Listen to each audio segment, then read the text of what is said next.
Give thanks to Allah for the moon and the stars. Praise Him all day for what is and what was. Take hold of your iman.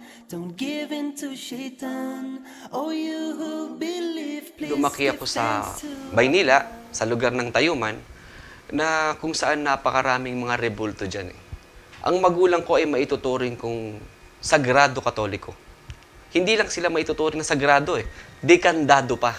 Dahil ang kanilang mga puso ay talagang masasabi natin na talagang close dun sa pananampalataya ng Katolisismo na may mga ipinaparadang santo nung ako'y bata pa. Sumasama ako ron, whether I like it or not. Ginagawa namin yon.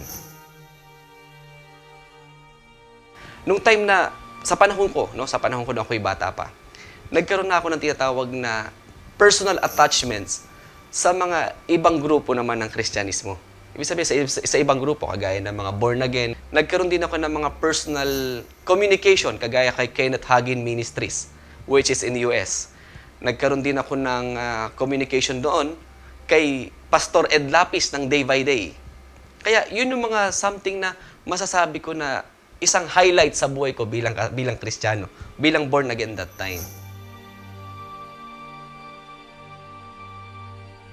Ngayon, nung dumating yung time na patuloy yung pag-aaral mo ng Biblia, naguluhan na rin ako kung ano bang dapat kong paniwalaan.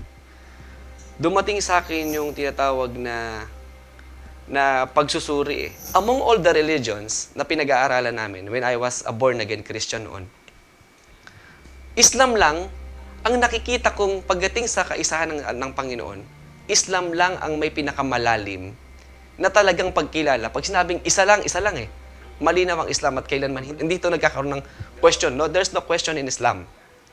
Allah is Ghafoor, Allah is Rahim, Allah is the one who loves them. Naghanap ako noon ng Muslim sa lugar namin, kapitbahay, pero wala naman akong makitang Muslim o kilalang Muslim. Even in schools, wala akong alam na Muslim Naglakas ako ng loob na buksan yung PLDT directory at tumawag sa Office on Muslim Affairs. Tapos ibinigay sa akin yung address ng Islamic Wisdom Worldwide diyan sa lugar ng Quiapo. Doon ako nagpunta noon.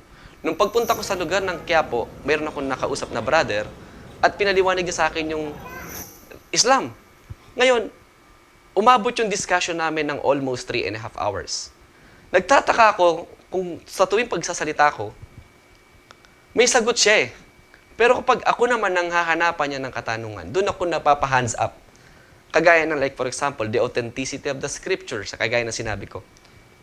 Tagalog, papangaral mo Tagalog. If ikaw ay English speaking people, papaliwanag mo English. Pero alam naman ng mga nangangaral kung ano ang lengguwahe ng mga propeta. Lengguwahe ni Moses, Hebrew. Lengguwahe ni Jesus is Aramaic.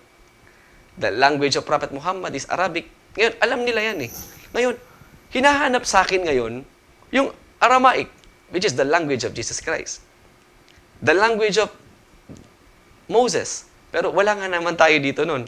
Mga Bibles natin dito, hindi naman nagtataglay nun.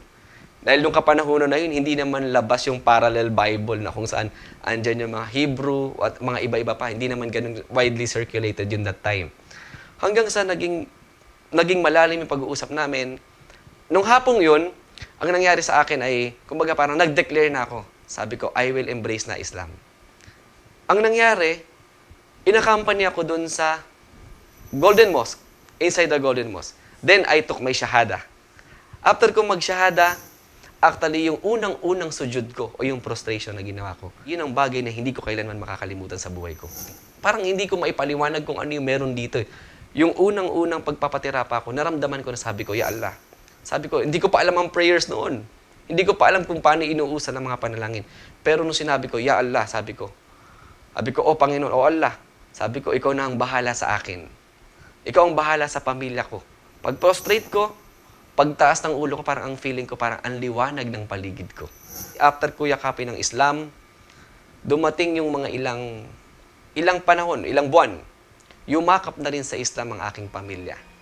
Ang aking magulang, ang aking mga kapatid, ang aking lola, ang aking tito, mga pinsan, at iba pang mga kamag-anak.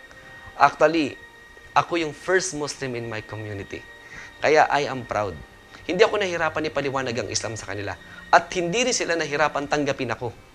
Dahil hindi naman ako kailanman nakagawa ng kasamaan sa aming komunidad.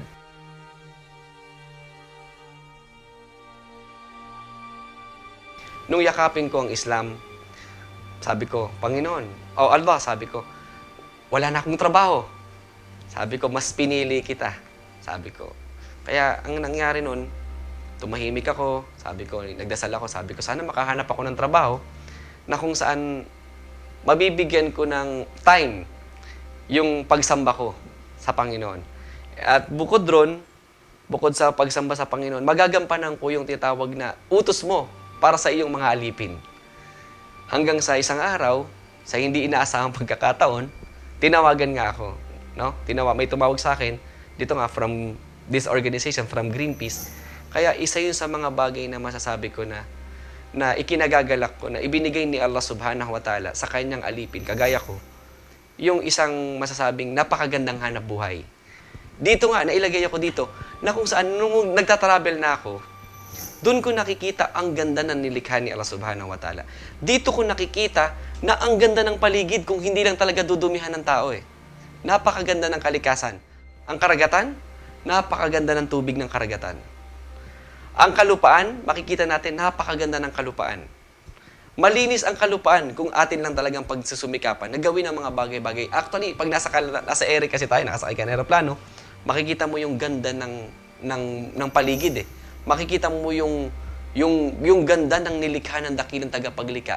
Kaya ginagampanan ko yung aking hanap buhay para una, anyayahan ng tao sa tunay na pananampalataya o sa matuwid na landas, at bilang empleyado, ay ipakilala ko naman kung ano yung ganda ng dapat gawin natin o isukuli natin sa kalikasan. Give thanks to Allah for the moon and the stars. Praise Him all day for what is and what was. Take hold of your iman. Don't give in to shaitan. Oh, you who believe, please give